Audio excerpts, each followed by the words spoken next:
Hello, my name is Erica, and I'm the Dyslexic Trekkie. Before I get started, I'd like to welcome all the new subscribers. Your interest really helps out, and Ensign Bradbury has agreed that for every 100 subscribers, he'll let you all hear one of his kitten's logs.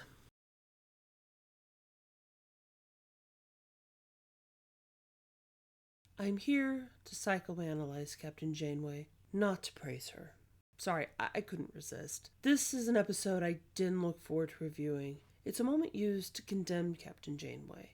Reviewing it is going to be a challenge. I promise to stay objective, and I hope by the time it's done, you'll be able to understand my position, even if you don't agree with it. In Tuvix, a transporter accident leads to Tuvok and Neelix being combined into one person. If you don't know the episode, it's even weirder than it sounds. They get mixed up in a flower's reproductive cycle, and yeah, this isn't making it any less weird. It takes weeks to find a way to separate Neelix and Tuvok, meaning Tuvix, as the person is known, develops an identity unique to himself. He develops friendships and even tries to re-spark his relationship with Kes. Eventually, the Voyager crew finds a way to separate Neelix and Tuvok, becoming themselves again, but at the expense of Tuvix, who no longer wants to be divided. Captain Janeway has to put the needs of the crew up against the rights of the individual. The episode starts with an orchid. Neelix and Tuvok are sent to a planet where they can collect a flower that would enhance their nutritional needs. This, I believe, is largely to show the mutual interest Neelix and Tuvok have for growing flowers. We see banter between Neelix and Tuvok designed to remind the viewers that though Neelix likes Tuvok, the feeling isn't mutual and they are the personification of oil and water. I have to agree with Neelix on this one though. All he wants is to recognize they're having a nice time. Tuvok can't even recognize it would be an experience both he and Neelix could appreciate. He could easily couch that in terms they could both accept.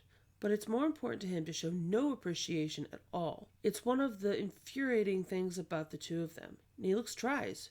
Tuvok can't give him anything. But you know what I'll say by now. This video isn't about these people. Commander Chakotay and B'Elanna tell Captain Janeway that there is an issue with the imaging scanners. Voyager is having trouble beaming Neelix and Tuvok back to the ship, and then a science happens. Ensign Kim and another officer are trying to beam the two up. Unfortunately, only one person beams to the ship, and it's technically neither Tuvok or Neelix, but both as one. But I need to take a moment to highlight something. This isn't strictly relevant to the analysis, but I've had a rough time lately and I need this. This man here. He's been in the show before. I remember him clearly in maneuvers. I know he's someone in the show just in the background. I'll likely talk about him at some time, but this actor is something else. Someone told him to look shocked and confused, and he nailed it. He holds this look through the scene where Ensign Kim tries to figure out what's going on. The most time-consuming part of making these videos is capturing the stills. I started often before I even began watching the video to write the script. I had to stop and laugh every time I landed on his face. But back to the analysis.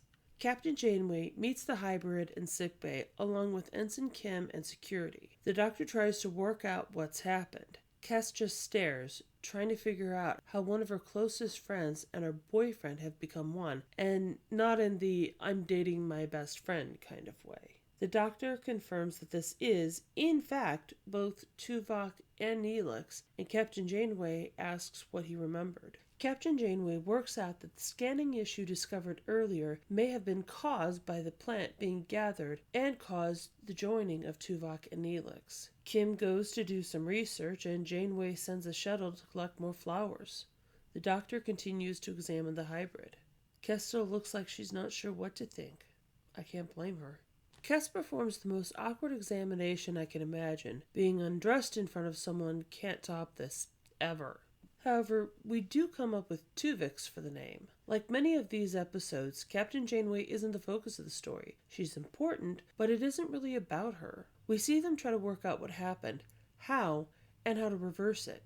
Captain Janeway is simply getting the reports. Though, I do enjoy seeing Captain Janeway enjoy her interactions with Tuvix. There's a unique dynamic, which is why I think the whole story was created.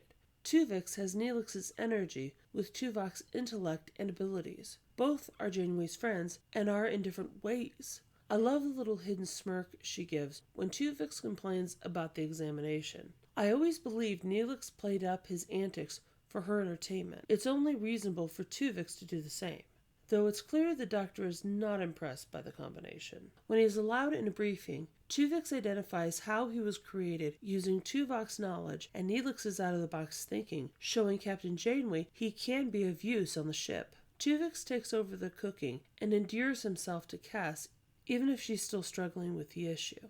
He shows his combined nature can help solve issues as a security officer Tuvok wouldn't have considered.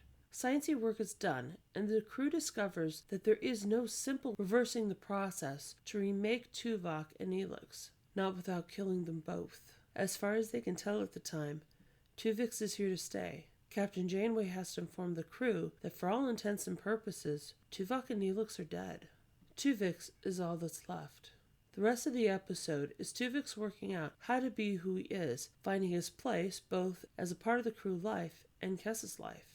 Kes seeks out the only mother figure she has at this point, Captain Janeway. The scenes between the two are always sweet. There are layers to the character of Captain Janeway that can't be shown with anyone else. We see how Captain Janeway sees Tuvok. I've said it before that the two took each other as they were, not expecting the other to change to suit the other's ideas of being a good human or Vulcan. I love how she sees something deeper in the likely dry way Tuvok writes. Concise and thoughtful, not cold and detached. I love also how Captain Janeway relates Kes's difficulty in accepting the loss of Neelix with the crew's loss of home. She relates her own struggles to where Kes is coming from. It's not dismissive, but inclusive. The struggles the rest of the crew experience aren't ones Kes and Neelix ever have. Kes may miss Ocampa, but she chose adventure. Neelix may miss his home, but it's a wasteland. They chose the ship in a way no one else did. Now Kes has to face such a profound loss. Captain Janeway shows a loss she could never express with another crew member. With it, she gives Kes guidance she needs. The little montage to show Tuvok's adjusting is nice, though I never really thought it effectively showed the time that had to have passed. I assumed it needed to be at least a couple months. Not only has he adjusted, but so has the crew. No matter how evolved, I can't see that being just days or weeks, especially since Kes reaches the point where she can see herself trying to develop a relationship with Tuvix. Just in time for a solution to his merging to be found. Only problem is, he now has something to live for. Tuvix doesn't want to become his separate parts. Now Captain Janeway has to decide what to do. Captain Janeway has one of the hardest choices she will ever have to make. She makes a point I think viewers forget. Captain Janeway has to consider the voices of Neelix and Tuvok who can't speak for themselves. She has to look at their will and their choices. Tuvix asks Kes to speak for him and asks Janeway to let him live. Of course she can't. She begs for Neelix back. Whatever else, this was something he shouldn't have done. He had to know how hard it was for Kes, and putting her here was wrong. Then Captain Janeway makes the choice. Tuvix is separated, and Neelix and Tuvok are restored. This is one of the most difficult episodes to watch for someone who truly loves Captain Janeway. I wish I could say it's a product of bad writing, or someone writing against her character. But we see much of what makes Captain Janeway a unique captain within Star Trek. Show me the code of conduct within the Federation that could have guided her actions better. Show me the regulation that would have best served her if they had been in Federation space. Tell me the philosophy she could have used to guide her choice better. In essence, Captain Janeway had the choice to execute one or two people. Tuvix had become his own person, and I can't argue with those who call restoring Tuvok and Neelix murder. But I argue that not restoring them would be as well. It's one thing to accept this person in their lives when there's no way to bring them back, but with it, not restoring the two is just as much murder. Logistically, there's another issue. Tuvix was working both as head of security and chef. You can scoff at the duties as chef, but Neelix ensured there was food, even with limited replicator rations. He didn't just cook the food, he made sure the ship didn't starve and tried to improve morale with it. Someone had to cook, and someone had to be security. Having the chief of security run the galley every mealtime isn't ideal. That's just one aspect of the issue never touched on in the show. The ship needed both Neelix and Tuvok. Neelix managed, but I don't believe the ship would have endured long term with them joined. Some arrangements would have had to be made without them both. I keep going back to Spock's death in Star Trek II. Yes, it should have been Tuvix to make the choice, but he couldn't. Captain Janeway had to do it for him, and she did. But Captain Janeway isn't free from the toll this took. Throughout the episode, we see her struggle, first with finding answers, then with the loss of two friends, and then with the choice to separate Tuvix after learning to value him as a friend. Did Janeway kill Tuvix? Yes. Did she have another option? Yes. Was it a better option? No. Was it a more ethical option? Also no. There was no winning or losing here, only making the choice that would be best for the crew.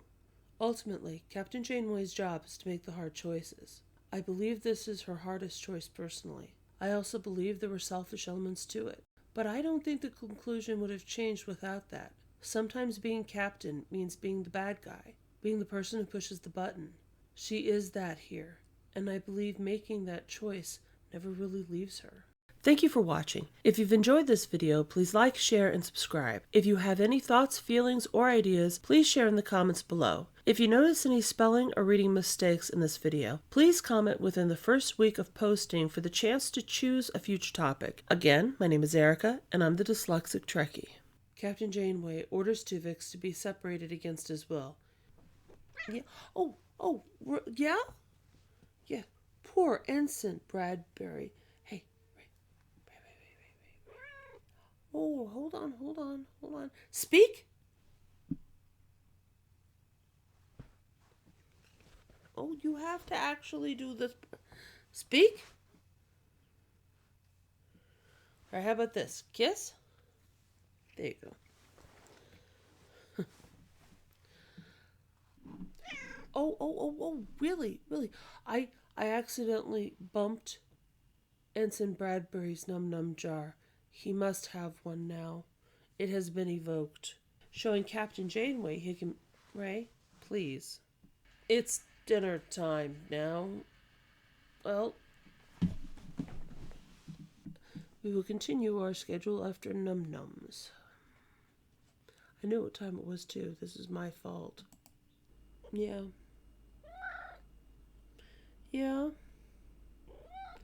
Okay. You literally just finished eating.